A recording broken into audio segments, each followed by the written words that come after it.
Hi, everyone. Welcome to Two Film Shorties, a sophisticated lifestyle podcast hosted by us, two creatives living in LA. Sit back, relax, and enjoy. What's up, everyone? Welcome to another episode of Two Film Shorties. I am Jameela. I'm Rhym. And today we have our special guest, our good friend, Dan LoBrace. Hello, hello. Thank you for having me. Thanks for being on.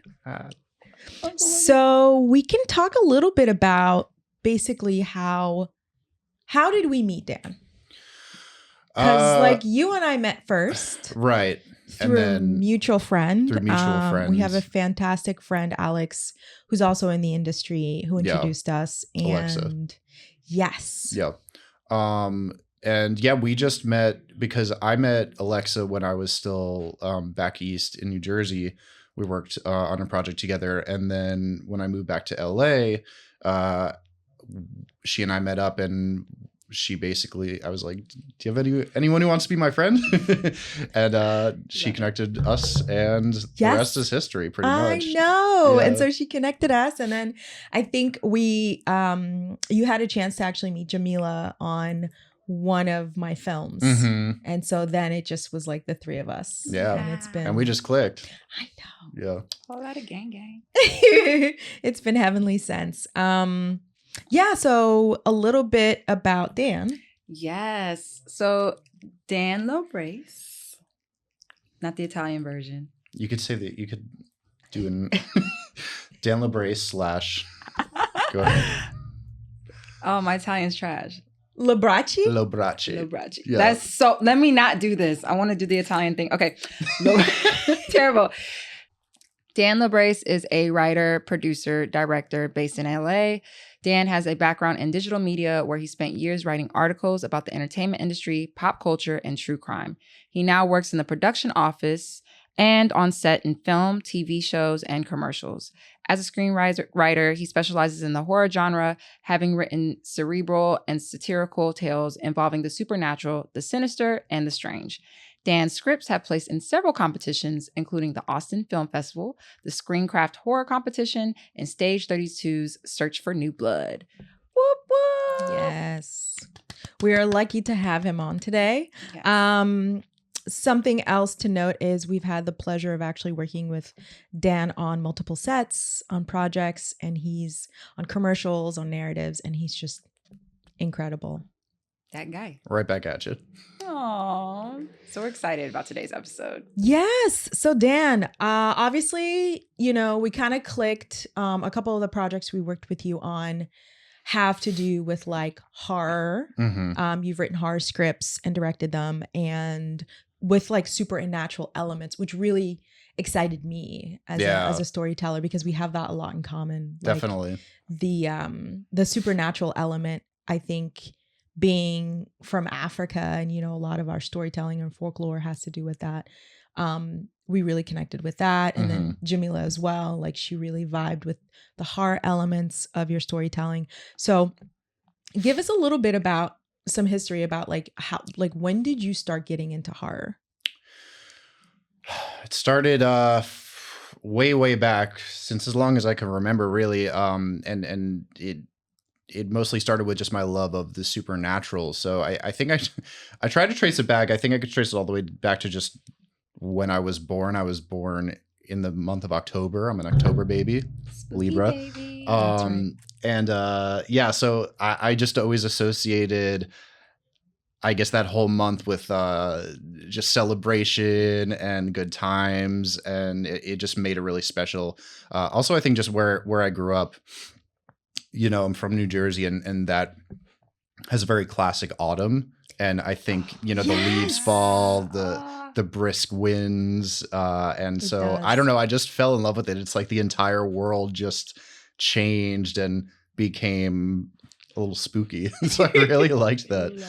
Love it. So I watched horror since I was younger, and into my teenage years. And I think, we were talking about this before. It's when you're a teenager, it's not hard to convince your other friends to see horror movies. I think that's the time where a lot of people see a lot of horror movies. I think because, it's almost like going on a roller coaster. You get an adrenaline rush from those movies. So I think that's a very, that's something to do when you're a teenager. And so yeah, I didn't have to convince my friends too much to go see horror movies with me. A couple of them walked out of a couple horror movies They're that like, I'm like, absolutely not. what? Come on. Too much, right? Yeah. So you've been a big fan, obviously, as a viewer. But talk a little bit about as like a creative. Right. Well, it's funny. So I started, I wrote all throughout my teen years and even younger than that. And I didn't take it seriously really till after college, but throughout all that time I was writing comedies. And I think for a couple of reasons, I think one, I don't know, that just, I also grew up watching comedies. So that was just sort of, I guess I'll call it the easier sort of stories to write for me. It just sort of just flew out of my brain. And then also, I was always a fan of horror, but I just didn't think I was, I guess, disturbed enough to write it. And turns out I was wrong. I was disturbed enough to write it. It's like, this is quite fitting, actually. Yeah. But it's funny. So, I continued my writing journey, and I knew that I had, again, I was writing comedies, and I knew I could write bigger ideas. And I don't know if this is sort of gets a little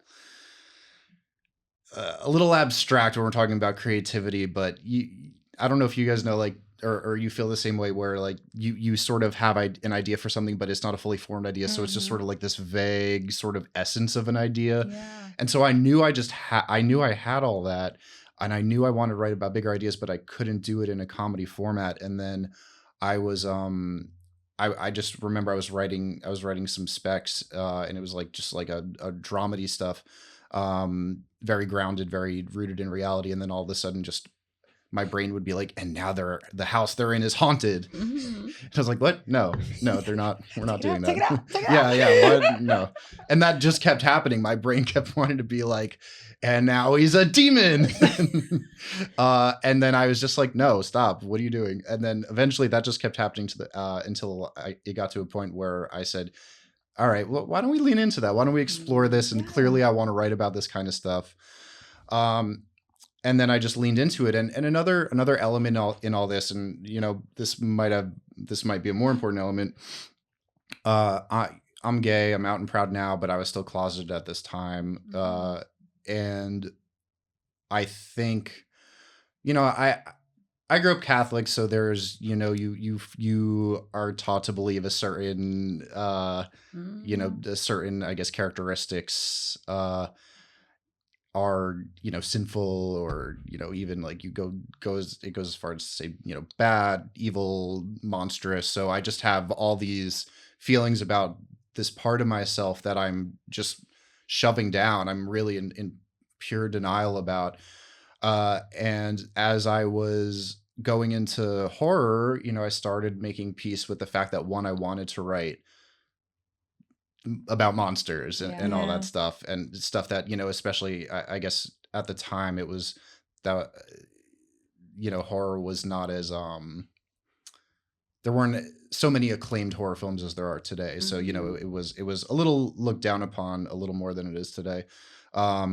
So it was embracing all those aspects, and then coming face to face with monsters on the page, or just monsters in my head, that slowly made me able to confront what I thought were the monsters and demons within myself. Not to sound too cliche, but that really helped me embrace the parts of myself that I put into this like shadow personality. And then, those two journeys, me going to horror and me on my self acceptance journey, they really went hand in hand. So I really owe this genre a lot. Wow. That's so beautiful. Yeah. Wow. So it sounds like it was a really good outlet for you. Definitely. Yeah. For a lot of different reasons. I mean, I think just, and again, going back to just creatively, just, I think how, all of our brains work differently creatively, like just the way we come up with ideas and the way that we are just our creative process in general. But I think I don't know, just the elements that are in horror scripts, especially supernatural scripts, it was almost like that was what I needed to tell stories in the way that I wanted to tell stories. So, I mean, that's really the self-discovery in itself of just figuring out what works for you. And doing that is following, it quite literally was following a passion within a passion. Yeah. Yeah, for sure. That's so cool. Wow. Yeah, I mean, clearly horror impacted your life on such a personal level, and also creatively, right? Mhm. But in how it taught you to face your fears, Mhm. how would you describe like what are some of the films that kind of did that for you, or were like the impetus for that? It's interesting. A lot of one of the things I love about the horror genre is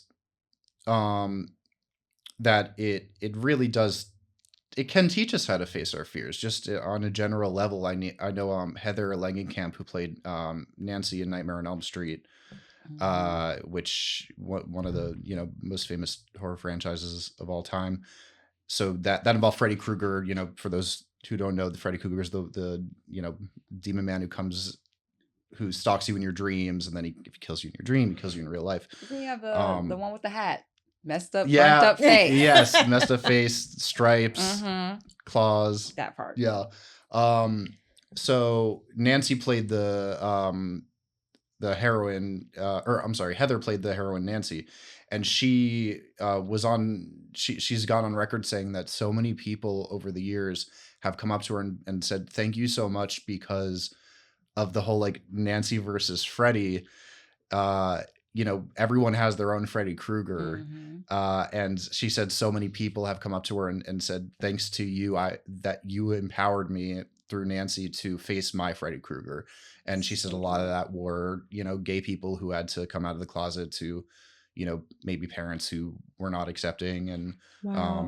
and, even maybe like leave situations that were not right for them. A lot of people, she said a lot of people came up to her and said that just like facing bullies when they're younger years, that they were inspired to do so through her,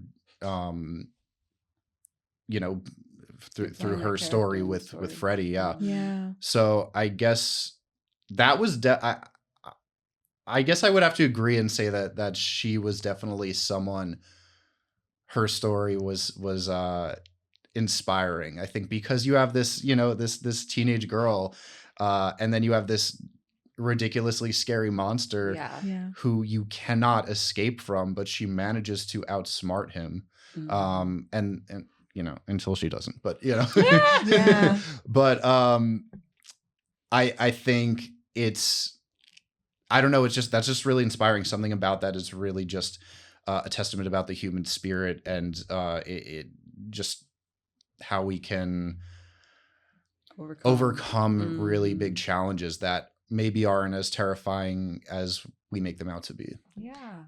That's such a great outlook. Yeah.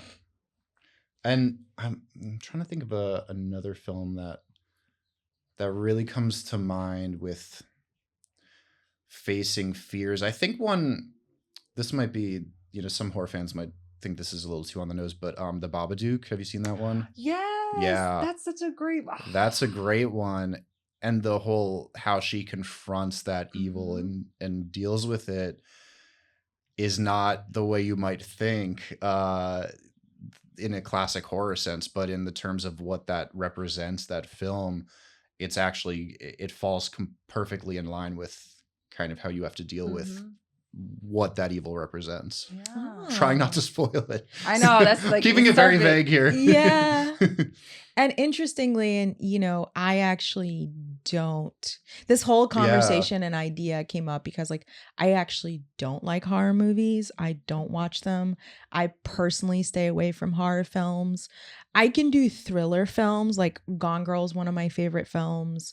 I have watched the first A Quiet Place, but I typically stay away from horror films Mhm. because they're very, it's not that they're triggering. They are a little bit, but like, I think, and I don't know what this is about, but like when I especially can't do gore. Mhm. Right. Now, as much as I love action adventure films as well, like when there's gore, I always look away or close my eyes. Yeah. And it's funny because I know in a lot of horror films, classic ones, the gore factor tends to be, I've heard people say it's so comical, it's so obviously fake. But for me, my brain, for some reason, can't differentiate. And I Mhm. still wince and I still react viscerally. Yeah. And it's almost like I can feel it. There's this Right. like empathic thing that happens. So I absolutely cannot do any gore, any torture type horror movies, even the supernatural ones with like ghosts and spooky characters, they like freak me out because I have like nightmares and stuff after Yeah. the fact. So I think it gets a little too close to me. That makes sense. You know? Yeah. And I will say gore. I'm not a huge gore fan myself. I mean, I know that there's a place for it, and it scratches an itch that certain people have. Mhm. But yeah, I have those similar feelings too, and it's funny because I should be desensitized by now, but sometimes I'm like, oh, I felt that.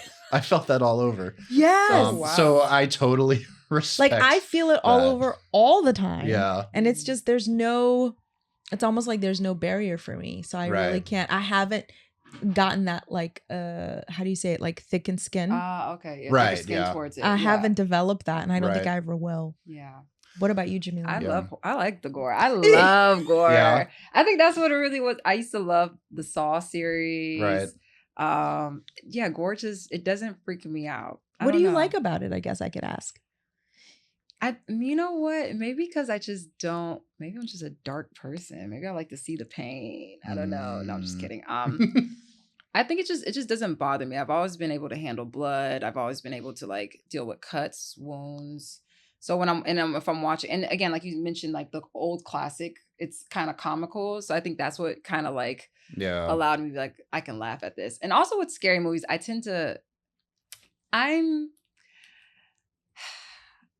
Black people, we laugh. It's like that. Oh my God. What's the stereotypes? Okay, like you have the Texas Chainsaw Massacre. It's like, girl, why are you running into that space? Why? So even with the girl, I'm like, that doesn't even look like that's a real thing. Like, so I just handle it differently. I'm like, okay, you got your leg cut off, the blood splattering, it hits your face. Like it's just you deserve that for making poor decisions. Yeah, like that was your fault. So now I'm just like, no, well, you lost a leg. I'm sorry. What can you do? Now you're gonna die. You're just gonna lay there. Yeah. You possibly could have survived if you didn't go down that road. Right. But you decided to drive down that road after everyone was like, don't go. And you're like, after that shady gas station attendant warned you not to. With the missing eye, it was just like, maybe you shouldn't. But you're like, no, I'm different. I'm want to go special. on spring break that bad. So that's why hysterical. I think that's why I can handle it. Yeah. That's such an interesting. I just kind of like, Well, that is why, there are different aspects why just people in general like horror movies. One is to, a very basic level, just to experience fear in a safe place. And then another element is what you were just talking about. And it's like, well, what would I do in that situation? It's a lot of that. Yeah. And for some reason, I think what's that saying? I, for some reason, just think I can get out of any situation. I probably just, it's chaotic. I'm like, I believe that. I feel like you can. I would totally smile though. A lot of people are like, you'd be the first one to die. I'm like, I don't know what you're talking about, but I can handle that. Yeah. All right. Like I'm 116 pounds. I'm like, I could take that guy. Like, he's a solid 250 with the strong muscles and that. I could take him one-on-one. Like I'm really that delusional. You gotta be. So, I'm like, I can survive. So yeah, that's my piece. Is like, I like to try to puzzle everything and put it together. And then, so if you're like thinking about Saw, it was like, yeah, like you're trying to save your survival, where it's like, you got to solve these puzzles and stuff. And it's like, so that's where I'm like, okay, I can avoid getting my arm chopped off if I just use my mind. But you know what? That's just told on myself, because have y'all ever gone to the escape rooms? And I just never make it. So maybe I did it. The stakes aren't high enough. Right. The pressure isn't West Side. So yeah, that's about it. So yeah, I can handle gore. One of the movies we watched together, had a little bit of. Oh yeah, we tricked Rhym into watching a horror movie. Not actually. Not Yes, you intentionally. did trick not me. Intentional. Okay, it wasn't an intentional trick. I think I assumed you knew it was a horror movie. And then we're like, yeah, let's watch this movie. We had a movie night. Rhym's like, cool. It's like, that's fine. Like, She'll wait, get popcorn. why is there scary music? Why is there It's like, what's happening? why is the whole scene red now? What's the suspenseful music? What's going Yeah. on? And then boom. So yeah. That's so true, y'all. And the thing is, it's like on top of that, I'm the type of person that like before I go into a film, I actually don't read reviews. Yeah, And I Mhm. do going not. blind. I love to go in blind into Yeah. movies. I Mhm. always have, just because I don't want to bring that like another person's baggage. Definitely. Mhm. And for it to how do you say it, like affect my Yeah. Mhm. perception of what I'm watching. Yeah.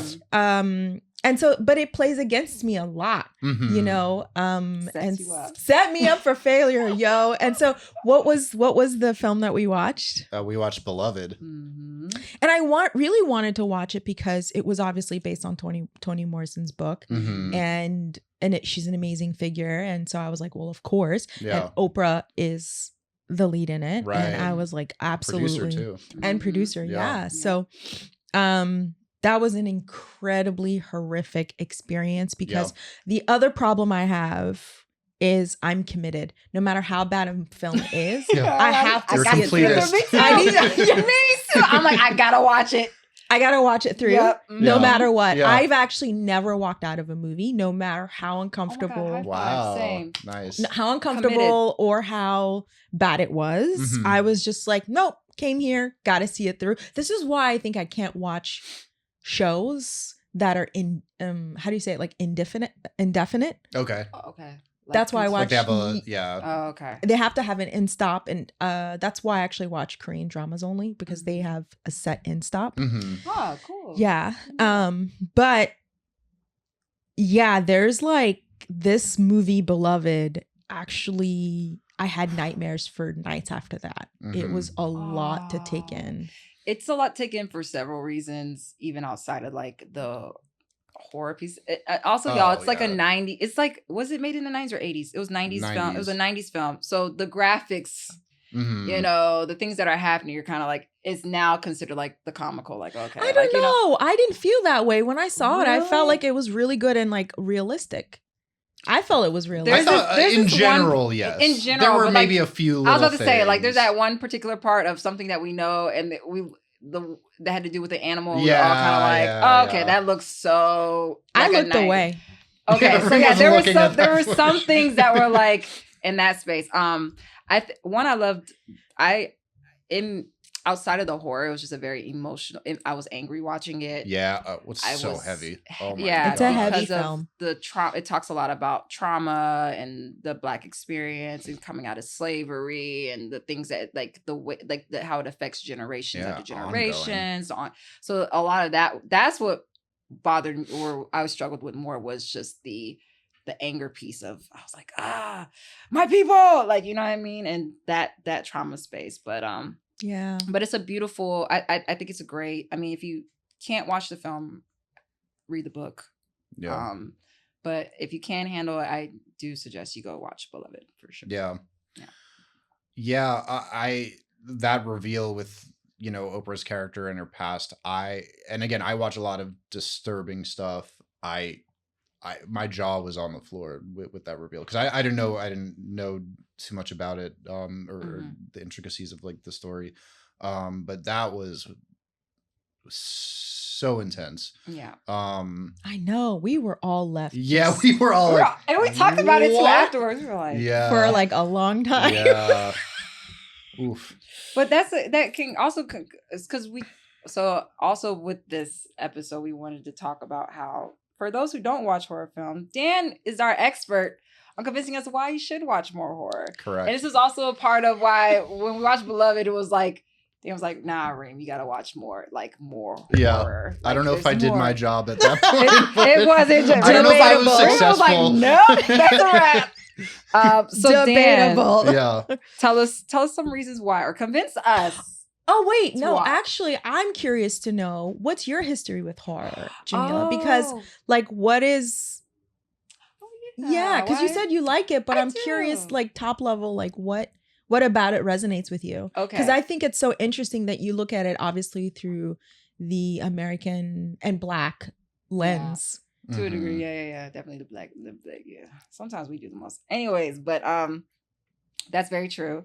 Dan made a really good point earlier on, was like, as teenagers, as kind of, you just go, like, your friends. Okay, so it really started for me was like Paranormal Activity. Like everybody was in the theater trying to go watch Paranormal Activity when it was like a big thing.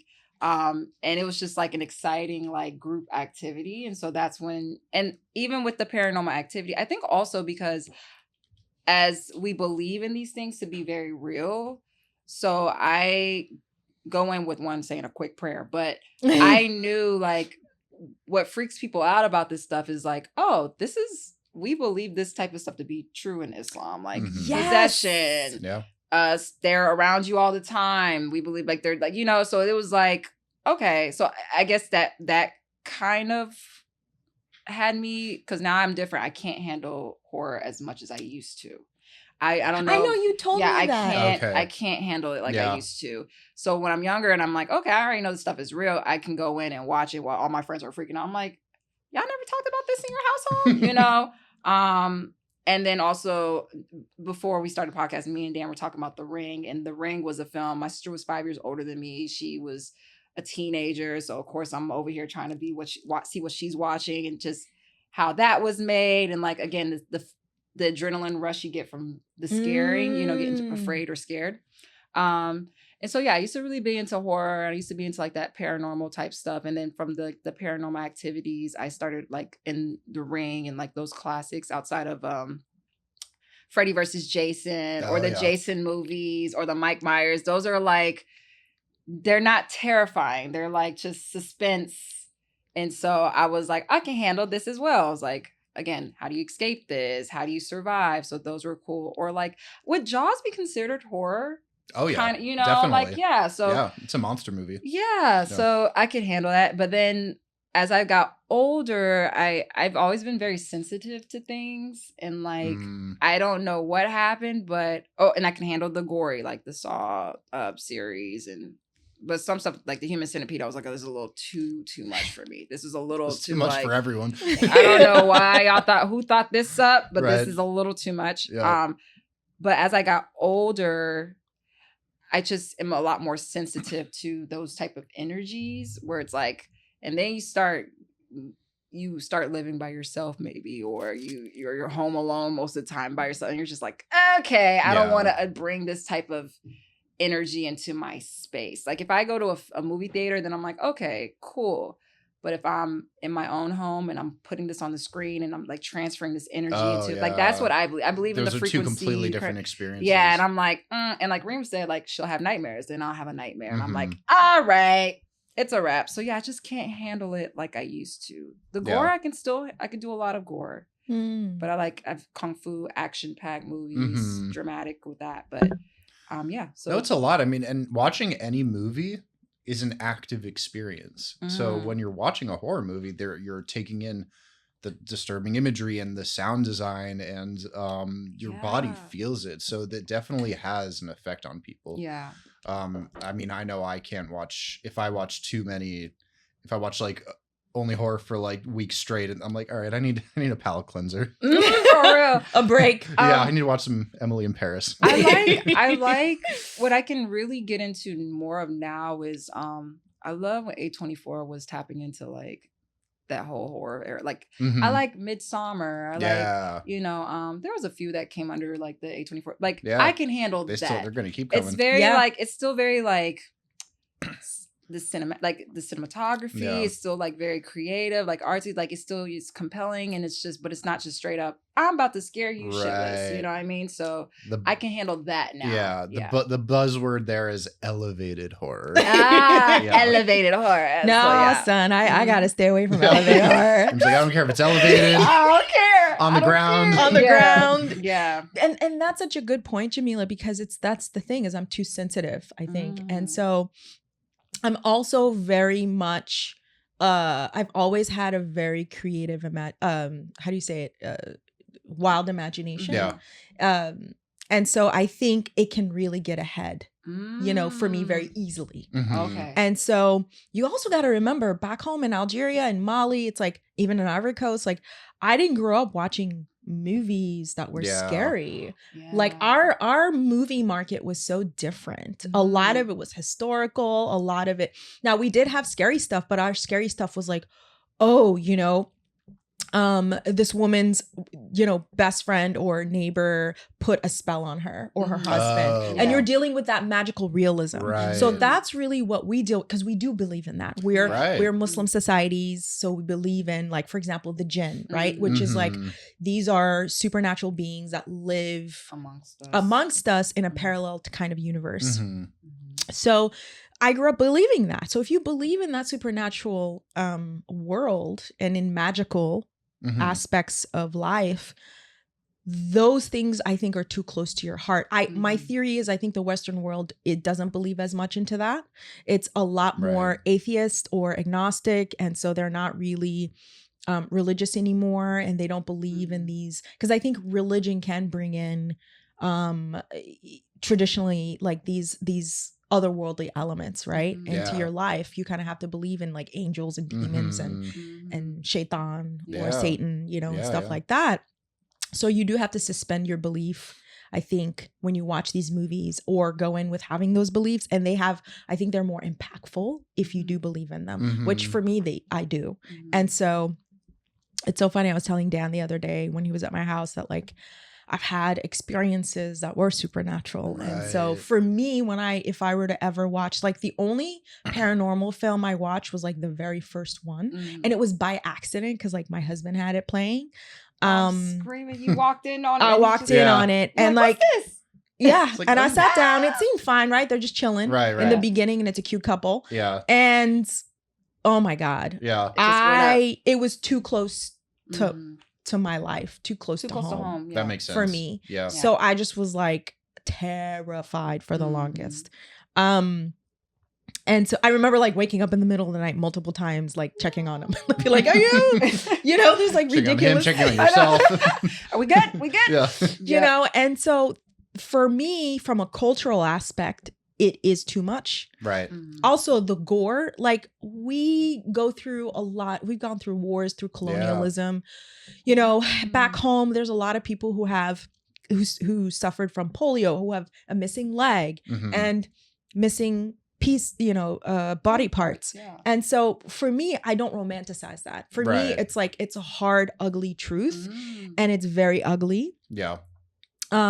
Specifically even with what's happening in Palestine, right? Right. Like people are watching that stuff happen. And I think a big part of the response why it's a little more muted is because people have been desensitized Mhm. through film Mhm. to the horrors. But just to kind of go back a little bit, I think traditionally it's too personal, and I'm too sensitive, and I believe in that too much. But also like, what is the way that you can kind of like desensitize yourself, I think, is you have to kind of disconnect. Mhm. Mhm. And I'm not there You can't yet. I haven't Right. evolved yet, yet. Yeah. I don't know. Real. Yeah, no, that's all so important. And yeah, I mean, you know, we definitely don't want to gloss over the fact that there are many, many real, horrifyingly horrible things going on in the world today, and you know, kind of all the time. So that's why I'm also like, I never want to push anyone to watch horror, you know.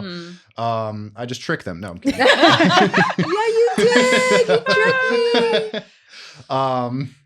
But yeah, so I guess I don't know, because I think my experience with it, I think growing up closeted, I was just, and again, this is just my personal experience. Everyone has their own experience with it. I think growing up closeted, I was just afraid of everything.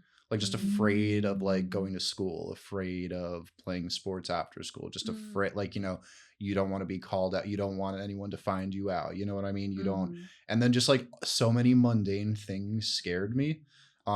Just like living the suburban life scared me. And it just like became this just like anxiety. I was just really just became a part of me, you know? So I think one horror, I think maybe this is a little bit of a sadistic side, but I think I saw other people being scared and I'm like, oh, y'all are scared of at this? Now I like this because you are all scared and you all scare me. So now I like this. Yeah. That's so interesting. Yeah. And I think I don't know. I know a lot of queer people feel similarly about the horror genre in that they feel like, because, you know, once you're, and, you know, anyone from marginalized communities can relate to this, where, you know, anyone who's been othered before, you know, you're treated like the monster. And that's then, right. you know, so you sort of identify with these, you know, shadow creatures. And I think so. Yeah, going back to my personal experience with it, I think there was one of like, it excited me that you know, these people who I thought were scary were like, you know, shivering in their seats with when The Grudge came on. I was like, yeah, okay, go. But and then I guess in another aspect it was sorry, I forgot the second point, but that's yeah, okay. We'll leave it at that. No, that's so good. The vengeful aspect. Yeah, I know. And it's like, yeah, I got one up on you. Yeah. I like what you said, and I want to ask Dan, because like how you said, which is a good point, like Western society I definitely operates in a different space religious wise, in a sense, or like how you're saying like agnostic atheist, and you do, and I'm pretty sure, I don't know, but when I've like directors and stuff, yeah, they're not really as tuned in with like religion. Some of them, they're more like, but it depends. So there's that. But would you say with a lot of horror films, like they're based off of like some type of biblical demon, or like, you know, they come from some type of like some type of story around like some type of religious entity? Yeah, and things I would like say that, for a lot of them? Yeah, a couple of reasons. Even though they may play off of that, like folks like that, some of these folks are like, we're going to take that, and like then we're exorcism, and then we're going to make it into something. But would you say that's something that's... No, I think for one, you know, Hollywood loves IP, so they will, you know, base anything off of like, oh, this is like a creature from the Bible. That's cool. But also, I think because the goal is to tap into those collective fears, and I think a lot of people, even if they have removed themselves from religion, I think people still deep down are still a little spooked out by some of that stuff. Really? I do, yeah. That's so interesting, because my experience in America has been like most, and more specifically white people have been like, oh, that's not real. Yeah, they say it. They say that, and not saying nothing against y'all white folks, well, but that's men, so you know, they're true. not going to admit they're scared. Yeah, come on now. Because black people don't play about that either. Like they don't play. They're like, you can go clean yourself up, stop watching that, get some holy water. You know, we joke, but that's like, okay, y'all playing too much. Saging the house. Yeah, that's so true. Yeah. So no, I do think that people don't like to admit it, and I think they'll just be like, yeah, I just don't like that. It's because you're scared. I'm so gullible, because like I believe people when they're like, oh, I'm not, you know, I don't really take that. I take it face value. I'm sure some people genuinely don't find it scary, but I do think that we all have, because we have our subconscious goes deep, you know? So I think we have a lot of collective fears that go back to like, you know, the ancient days and our ancestors, and I mean the original like campfire stories were all horror stories, you know. Yeah, it's like, oh, nursery, you know, like, that guy who's not here, he got eaten by a tiger. That's a horror story. Nursery rhyme, or like little rhymes that we play that were like based off of like something, or what's the, not nursery, Bloody Mary, stuff like that goes back all that folklore, so far. The folklore pieces. Yeah, that's very true. Or just the fact that I know a lot of us are like, I don't want to go like wrong turn movies. I think collectively, a lot of us are like, I shouldn't go down that dark street in the forest. Like, or we all get spooked walking by ourselves, and you're in the woods and you hear, well, a snack Yeah. was burnt. You're like, you know Well, what I that's mean? why the very first, horror stories around the campfire came about, because it's like that guy got eaten by a tiger, so don't get eaten by a tiger. It's Mhm. like trying to teach you, learn from their mistakes, Yeah, lessons are embedded in there. That's funny that you were talking about the anxiety and like enjoying other people's anxieties. Yeah. For me, I don't like anxiety at all. Like I Right. actually, alhamdulillah, like I don't suffer from anxiety, Yeah. but there are moments that give me anxiety. And for me, it's Mhm. watching scary movies. Interesting. And funny enough, like doing things like riding roller coasters, which I don't do. Yeah. But And they're very like- comparable. They're both Yeah, the pure adrenaline. Yeah. and I don't Yeah. like that feeling, Yeah. And so Ah. for you, you find it thrilling and you enjoy it. Yeah. And most people do. I don't find it enjoyable. I find it extremely uncomfortable. Like the hairs going up on my neck is not fun. Yeah. I don't enjoy that. I mean, it's weird that most so people do weird. enjoy it, No. That's Yeah. so true. But yeah, so I definitely I understand that. And I know I'm supposed to, well, I guess we could go back to me convincing you anyway. yes. We still have time. We got a little time. Okay, so there are some more positive things about the horror genre. One of which I think you can appreciate is that more than really any other genre, horror has the most amount of female leads more than any other genre, because that's this is the genre for we call her the final girl.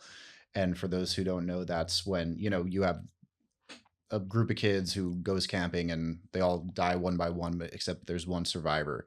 And she makes it to the end. She's strong enough to make it to the end. She's the Nancy, as we talked about before, and she's the one it tends to be a girl or a woman, and so that's why a lot of people say there is this feminist element to the horror genre. Now, I will say, plenty of female characters have been brutally killed in these very horrible ways, especially back in the day.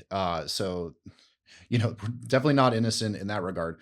But in terms of the strong female leads, there are so many in the horror genre that fans have really latched onto over the years. Okay. So that's something. That is, I like a good we strong like. female lead. Yeah. Mhm. And we did touch upon this a little bit, but and I love supernatural specifically.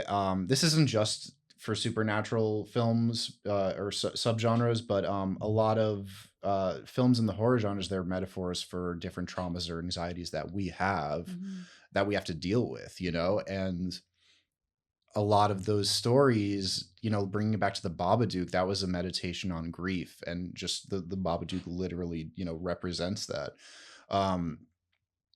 And the whole story is the protagonist's journey on how to face this monster and how to deal with it before it destroys her. So they really are they can be seen as a little bit of like templates of like how to get through certain things. So I that's another reason why I really like that. Hereditary. I was just about to say Yeah. Hereditary. Hereditary is about, how mental illness can be passed on through generations in a family. So, there's a lot of symbolism with heads in that movie. If you've seen the movie, you know what I'm talking about. So, and that, not all these movies have happy endings, but it still gives us an outlet to think of these abstract things that torment us every day. Have conversations about it. Yeah, exactly. Yeah. It puts a face on the faceless, so to speak. So that's and some of that even goes into the actual monster's design, and that's this kind of stuff that really fascinates me. It's by design. It's and not all of them are, but some of them are designed to just have features that act as manifestations of the things they represent. So that's the stuff that really excites me. And you could even compare them to like, biblical parables in some ways. So that's going back to the whole like, don't do this, Yeah. don't go to make out point because the man with the hook is going to get you, which is, that's fear mongering. So we don't do that.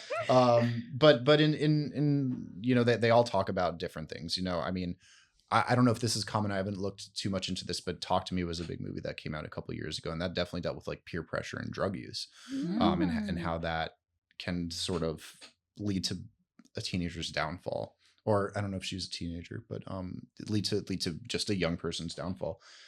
So these really do, these are cautionary tales. Not all of them are, you know, some are just blood and guts, but the ones that I like and the ones that resonate with a lot of people tend to really have these really powerful stories embedded in the horror. Yeah. Wow. I love that. Is that would that be the buzzword elevate type ones? Elevated, yeah. I elevated. mean, yeah, but even some of the schlockier ones I'm sure have done the same thing, you know. I mean, I'm trying to think. Nothing's coming to mind right now, but I guess like we could take Saw for example. You know, that empowered you in some way to, or I guess I can ask, does that empower you in some way to be like that? And that's one of those, like, if I was put into that situation, because Jigsaw has this whole really twisted mentality, but you know, there's somewhat of a good angle to it where it's like, I'm giving people who are throwing their life away the will to like fight for their life again, you know, and like does it in the worst way possible. Do not condone Jigsaw's methods at all. But there is something to be said for, you know, it does make you think, you know? It made me think. And it also, like, some of these, like, they make me think about, like, I would want to look out for my loved ones and like how much I would like sacrifice myself to like save family or friends. And like, it makes me think like, who do I value? What's important? God forbid any of us ever get in like crazy situations like this. But yeah, it's like how much you value your life. Yeah. So I agree with that. So yeah, when I do watch stuff like that, it's like, okay, like I want to survive. Or it's like, I got people I would want to survive for and want to survive for myself. And there's like things I would want to do in this world. Cause I do, like, my mind starts going in those places like, why would I care about this? And it leads into that. But yeah, and just more like, I sacrifice my life for my little cousins and nephews and my brothers and sisters and you know, like it's that's really true. Yeah, because we're fortunate enough to not be in any, you know, crazy situation like that. So it just like watching one play out in front of you, you know, in a thematic way has a way of making you be like, oh, you know what? Okay, so I could relate to this person, and then I could put this person I have a relationship with on the other person, and then their dynamic. It can help us get through things, even like maybe like forgiving some people or just all these different things. Yeah. Not to say other genres can't do that, but horror, you know, you have the circumstances are so dramatic that it's I think it hits you harder. Yeah, and it puts you in these hypothetical positions. Yeah. Situations where you could see things play out. That's so interesting you say that. I love that. Never thought about it. Yeah. And I've never seen the Saw series. So that's not the one you should start with. Not going to watch those ever. I don't plan on it. I have other James Wan movies for you to watch. So, and it was interesting. We're talking about sort of what we're talking about now is that another good thing about horror films is that this hasn't happened a lot to my knowledge, but it has happened before where actually people have saved themselves from life-threatening situation based on horror movies that they watched. They were inspired by the characters in the movies. Yeah. So in 2000, at the 2018 Comic-Con, Jamie Lee Curtis was there. She had the Mike Myers new Halloween movies. That she was promoting. I forget which one, but so this guy was in the audience, and he said that, I forget when he said this took place. I believe it was back in the 80s, but so there's this scene in the first Halloween, you know, Jamie Lee Curtis played Laurie Strode, you know, we'll talk about a final girl. She's like she's who you think of when you think of a final girl. Like, yeah. When you gonna die? Right? Why won't you die? Why won't you die? So she, in the original Halloween, there's this scene where she's being attacked by Mike Myers, who's the killer in that. And she's hiding out, and she sees these knitting needles in a spool of thread, and then she takes it out, and she has a reaction where she just stabs him with a knitting needle. And this, sorry, Rhym. I mean, I don't care. I'm never gonna watch it. Okay, no. I mean, sorry for the potential gore imagery, but don't worry, I disassociate. Yeah. You're like la la la. Not here. That's as gory as this gets. But so this man talked to her he talked to her at Comic-Con 2018, and he said back in the 80s, he's like, you saved my life, because he was house sitting or something like that, and then an intruder came in, and he was alone, and he was, you know, really young. And he's like, I just thought, what would Laurie Strode do? And then he did the same thing where he just got a knitting needle. Wow. And then he stabbed the intruder and then ran out of the house screaming. And then he's like, you could have very well saved my life.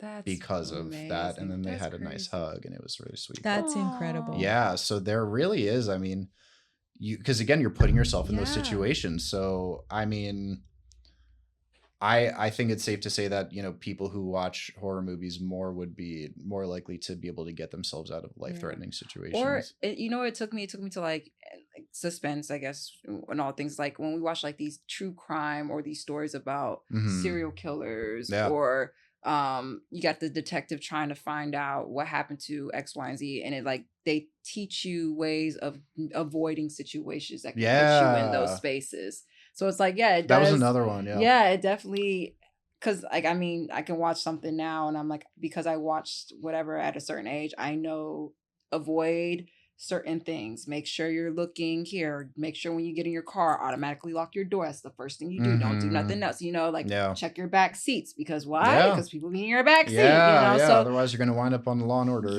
No, but that's so real. Yeah. Well, speaking, I think it was Law and Order. This was happened a few years ago. There was this young girl who, I forget where, I want to say Florida, that she was living in, but she was playing in the park, and someone tried to like abduct her. And then what she did was she I guess she was playing with some sort of like goo or something like that. So when the guy was trying to get away, because then her parents or someone intervened, as he was getting away, she like put the goo on him to mark him. And she said and then they found him because he had goo on him. Wow. I don't know if it was good. I don't know. It was something like that. Some sort of like, So she was able to like put whatever she was playing with on him to mark him. And she said she learned that from watching Law and Order. Oh my goodness. Things it's like these type of things like to help you get out. Now I do like Law and Order and those types of, you know. We can do Law and Order. Okay. That's different. Or like true crime type things. Right. Somewhat. That's so fascinating. So there are a lot of like learning tools from it. Yeah. So Dan, I don't know if you're warming up to it yet. We're getting I think we'll have to do a case-by-case basis. Right. We'll have to trick you again. No, get it. And she'll be like, no, this is a detective film. Don't trick me, Was he murdering folks? Don't worry about that. Don't think about that. Let's just focus on the Terrifier? Ignore that title. I will you'll never watch that movie. No. I will never watch that. That's again a real movie? It's terrible. I mean, for y'all horror people, I guess y'all like it. I did not enjoy it. I was terrified. I guess Terrifier. There you go. It did its job. He's got a clown mask on. It is the creepiest clown mask I have ever seen in my life. Yeah. It is extreme. I thought I could handle that gore. I could not handle that gore. But that bordered on like over the top comedy gore. Yeah, it was just, it was just too much. But he just freaked me out. But you know why he freaked me out? Because he doesn't speak. Yeah. Yeah. He doesn't speak, and he has this creepy smile, and just again the initial interaction of what I first saw the first Terrifier and how they ended up coming across this man. He was some creepy guy out on the street, and you got to be careful with where your environment, your surrounding. Anyways, you know, that's so interesting. You say that you got to be careful about your environment, because I do find that a lot of my friends that do overindulge in horror and scary movies, whenever we're in a regular situation, they suffer from anxiety. They just won't say anything. I think because they replay a lot of what could terribly go wrong in those situations. Potentially. And I'm like, no, what? You would think that's some... I think that's just a Western in all our situations of just mass shootings. Yeah, but I just feel like this doesn't help. This just like adds... How do you say it? Fuel to the fire. Okay. Yeah. That could that's fair. I mean, you definitely have to, take care of your mind in general. So that's something that, you need balance, and everything in moderation. I do think horror can be comparable to like junk food sometimes, like don't have too much junk food. I mean, like that's what I said. It's like if I watch too much horror in consistently, then I have to do a palate cleanser. Yeah. So I mean that, and again, Yeah. maybe they have anxiety for other reasons, but I don't have anything I could cite now, but I do remember reading that horror does help with anxiety. Oh, I think interesting. it calms you down, and it's almost like an outlet so you can get that anxious energy out, because then there's a lot of times there is that catharsis at the end. You know, the killer is dead, you know, the hero overcomes the evil. And this is what you know, and so I think a lot of that is again about facing your fears, and people have a lot of fears. It's true. So It's true. Well, Yeah. Dan, I want to ask, what's your favorite horror movie? Rhym, do you even though you don't watch horror oh yeah, films, Rhym, do you yeah, even have Beloved. Beloved, would that be your favorite? No. Could you ever get into like the Halloweens or the Jasons? That's so funny you say that. No. Saw- I absolutely don't watch Jaws. those Yeah. because there's a lot of Jaws. blood in that. Like you Right. go in knowing it's going to be a bloody bloodbath. good time. Yeah. Yeah. But it's funny you say that because I do love fantasy films and sci-fi films, you know, just like, so along with that, I really do enjoy like vampire movies. Oh, Okay. And so Okay. I would say like Let the Right Ones In Yeah. is definitely the original Swedish film, oh yeah, is that's beautiful. my number one film. That's a great And one. what's funny about that is my best friend Shane from Philly, when I was in Philly, told me about this movie and didn't preface that it was a horror or a scary Got movie. tricked again. So I I always get tricked. I'm very gullible. And it was a black and white film, which kind of took the edge off. Yeah. And I watched it and I just loved it. You know, Mhm. I really did, because there was an endearing aspect about that film, Yeah. about the little girl. It's about friendship at the core Yeah. Yeah. and trust. Yeah. And so that would have to be probably my favorite pseudo horror scary movie. Mhm. Otherwise, I can see I'm sure we've talked about Guillermo del Toro though, right? So, okay. I do love Pan's Labyrinth. Yeah. Yeah. However, More fantasy than horror, but more fantasy. there's some horror There- sequences on that. And in that, I look away. Yeah. So if I have to look away a lot. When you get to No, don't do that. Don't even do that. No, that creeped me out. I'm not When That you gonna put the was hands so up, I can't haunting. do I it. was like, oh my god, and I did not. That image did not leave my No, mind. For a while. and And now that's you just brought so- it back, Dan. yeah. Thank you so much. You're welcome. After all this time working hard I to know. purge my mind and cleanse my mind He from brought that. it back. Oh my god. Gosh. Terrible. But yeah, it's I did like Pan's Labyrinth, I think stylistically. Right. Story-wise, it was enjoyable. Mm-hmm. But that's not like something I would rewatch or go back to because it's too dark for me. Mhm. And Right. it felt hopeless. You know, Yeah. I think also ultimately at the end, if I feel like it's a hopeless You want to see scenario, the hero Mm. triumph in the end. I want the triumph. Yeah. So, yeah, no. I appreciated That's it. fair. I like no, it. but Fair. I'm like, oh, maybe that's on the spectrum of horror to fantasy. That But this could kid work. just ultimately their entire issue was like running away from monsters the entire time. That's Yeah. not fun. It was always like, what's going to be around the corner? to Another. you, no. Right. It's like, what's going to be around the next corner? Another horrible thing that and could. it is. I'm screaming. You know, Yeah. I don't want to be in this freaking like maze of just monsters. Right. Yeah. It gave me too much anxiety. right. You That's know, fair. You're right. Because honestly, I'm just gonna lay down at that point and be like, take me. That's so long. I'm done. I'm tapped out. I don't want to play this game no more. Yeah. I'm tired of running. Okay. This is stupid. That's funny. But Yeah. that's a perfect example of the metaphors because it was, from what I understand, a child's escape of Mhm. dealing with too many real life issues yeah. and psychologically, you know, kind of detaching Yeah. and going into their fantasy world. Mm-hmm. Fair. Yeah, that was all the fantasy elements were, they were just, you know, reflections of the real life horrors that she was going through. Yeah. Um What's your favorite? Oh, me? Jameela, yeah. Okay, so I had to just think about. Okay, I was I guess it counts.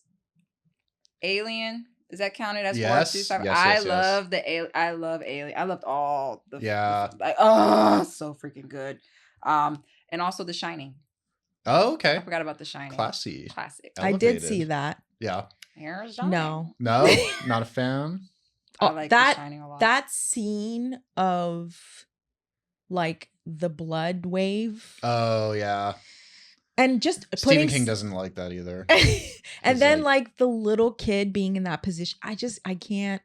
Shining Yeah. is so fun. Yeah. Yeah. But that's yours, Shining and I want to say it's the not Aliens. Alien is like Or a Alien. favorite.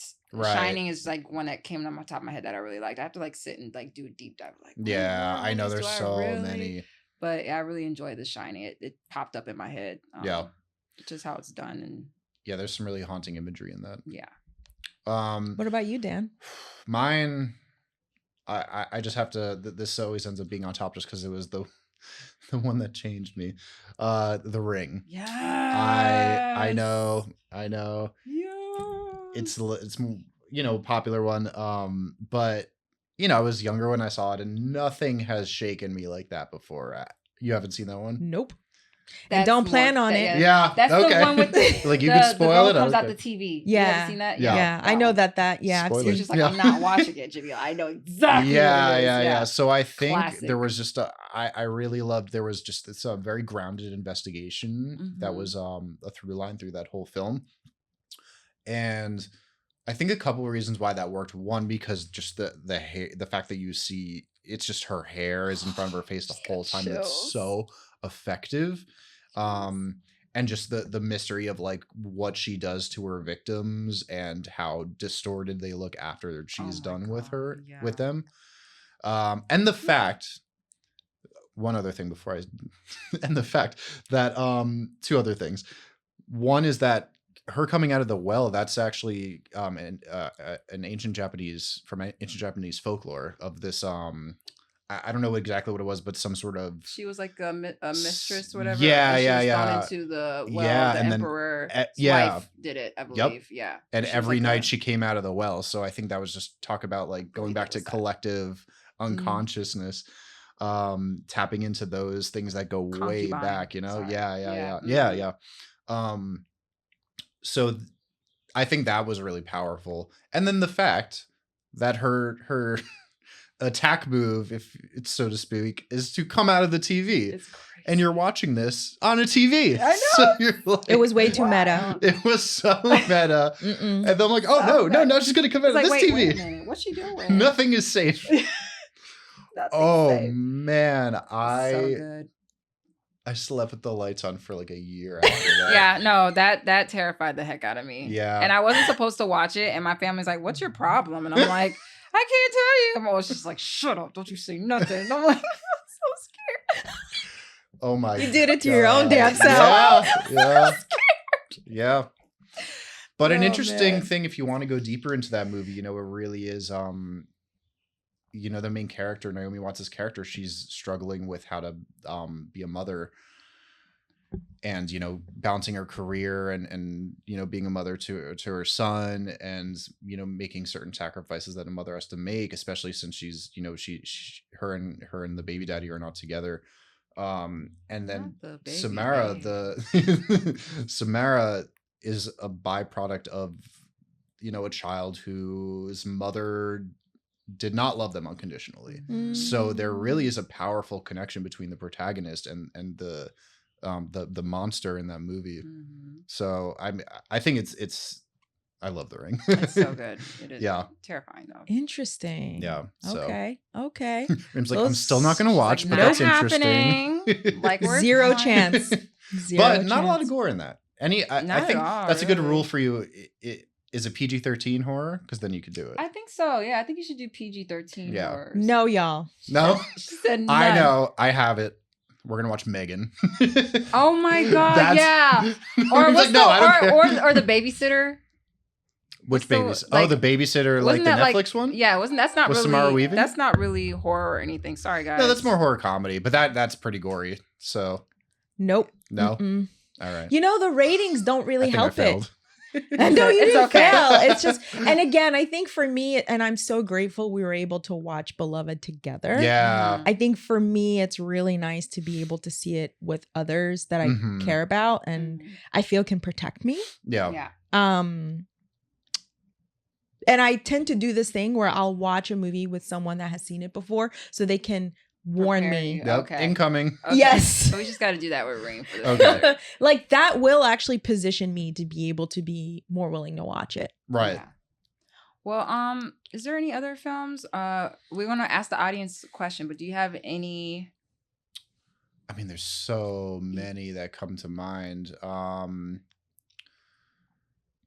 really like this movie Terrified, not I was Terrifier. about to say, Dan, I want to fight Not you. on this. Terrifier, different. It's a different one. Yeah. Okay. That one deals a lot with, that's more of just like apocalyptic vibes, but just has these really disturbing creatures that just, I don't want to spoil it, but just like, it's like you'll look at something and not see anything, and then you'll just move, and then it's right there. Oh, Like it's really cool. Gets you to jump. Okay. You said it's It's called like, no. Terrified? Terrified. Yeah. Okay. We'll add that. I believe it's Argentinian film. Ooh, fun. Yeah. Okay. So yeah, that's one that is a more recent film that actually freaked me out. I love it. Yeah. But for you guys, what's the scariest horror film you've ever seen? So let us know. Yeah. What is the scariest horror film that you've ever seen? And make sure to drop your comment on TikTok and under this topic, and we'll make sure to get back to you and answer as well. Yes. And of Yeah. course, we love to have this last segment called Final Thoughts. Mm-hmm. And it's usually something that's inspired us. And it could be a poem, a song, a film, a quote, an affirmation, whatever the case may be, a book. And so we can start with you, Dan. What is your final thought you want to leave us with? I liked this quote. This just popped up on like Instagram or something, and I screenshotted it. It's a quote by Kevin Kelly, who's a writer, journalist. It's very simple. Don't compare your inside to someone else's outside. And I thought that was good, because we're all on the gram. We're all seeing, we're all trying to do things. Mm-hmm. Other people have done the things we want to do. Mm-hmm. We're like, why haven't we done the things yet? You know, Yeah. so, and we're not that's only on the outside. Yeah. We don't know what's going on the inside. So, kind of something that maybe is I don't know, maybe not like world changing, but it really resonated with me and was just something that I'm like, I like that. I'm gonna put that in my pocket. I love that. That's so real. Yeah. That's so real. I rock that. That was That good. one. Yeah. What about you, Jam? Me. It's just you're her. Act like it. Oh, Okay. say that again. Yeah. You're her. Act like it. Period. Yes. What about you? Yes. Now tell us about that. Please, Because- girl. You can't drop that in. Yeah, sorry, I was like a mic drop and then walk away.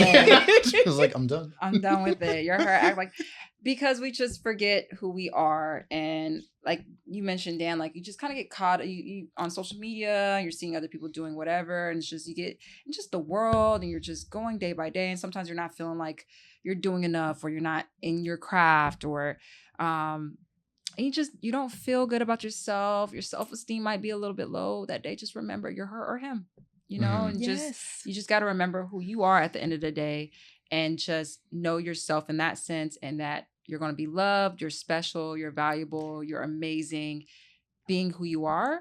So move in that energy and move in that space and own it and be like, yeah, I am her. I'm Jameela. Yeah, I'm Jameela. So I'm going to act like Jameela. I know I'm that girl. So, I love it. I'm Dan. I'm Yeah. Rhym. And you move in that space. So yeah. I love that so much. I think it's so important Yeah. to recenter and remember that. Main character energy. Main Always and Yes, forever, yes, yes. BB. Yes. Period. This is how we are all the time, by the way.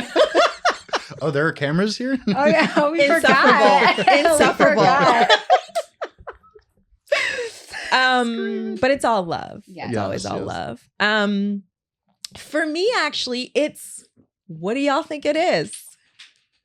What do y'all think it is? What we just watched? Wait. Yes. Okay. The film Tar. we just watched Tar. Yeah. Oh, okay. It A was so specific good. quote or just that movie as a whole? That film. Yeah. Phenomenal. Wow. Yeah. Talk about it.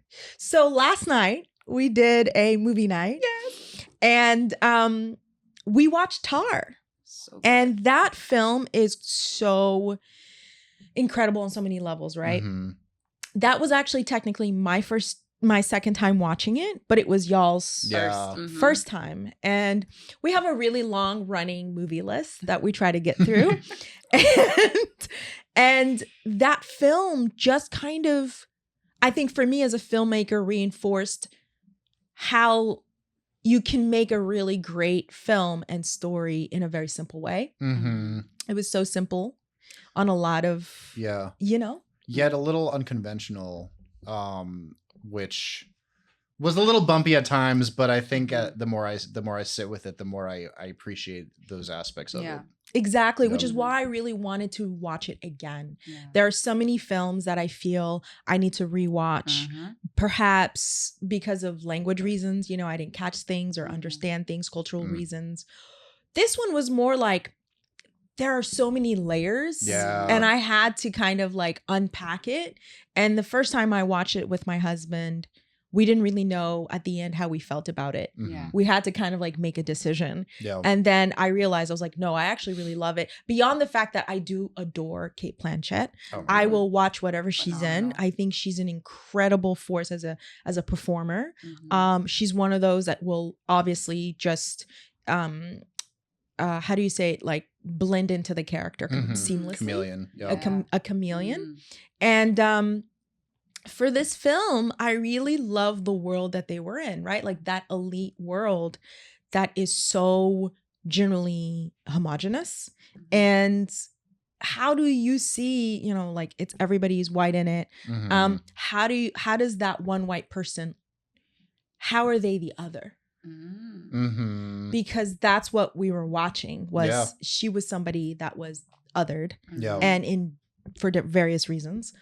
And I find it fascinating. It's kind of like a scientific research for me, like watching Yeah. films like that. Score obviously gorgeous. That musical world so fascinating to me. Classical music world. And it was so constrained but so like vast and rich and Right. so much going on. Yeah. That was a huge world. So watch Tar. That is like Check it out. definitely a film I Mhm. think y'all should watch. Yeah. 2 thumbs Love up. it. 2 thumbs way up. Yeah. Yeah, for real. Well, Dan, thank you for joining us. Thank you so much for and having being our me. very first guest. Oh, on our I podcast. have the honor. Yes, Thank you. We really enjoyed it. I don't know if you convinced Rhym. I don't know if I did. We'll either. work on it. I'll come back for a part 2. Work in Yes, progress. Work Yeah. in progress. Don't forget to tune in to Two Film Shorties next week. Also want to give a chance to shout out your social media. Where can we find Yeah, you? you can find me at Dan LoBrace. Spell LoBrace for the people. LoBrace. Thank you. You can also follow me on Instagram, Jameela Winters. And me, Rhym, on Instagram as well. I am Rhym. Yes. Don't forget to subscribe to Two Film Shorties on Spotify, Apple, SoundCloud, and YouTube. And we'll see you next week. And shout out to our horror lovers. Yeah. Yay. Bye. Bye, y'all. Bye.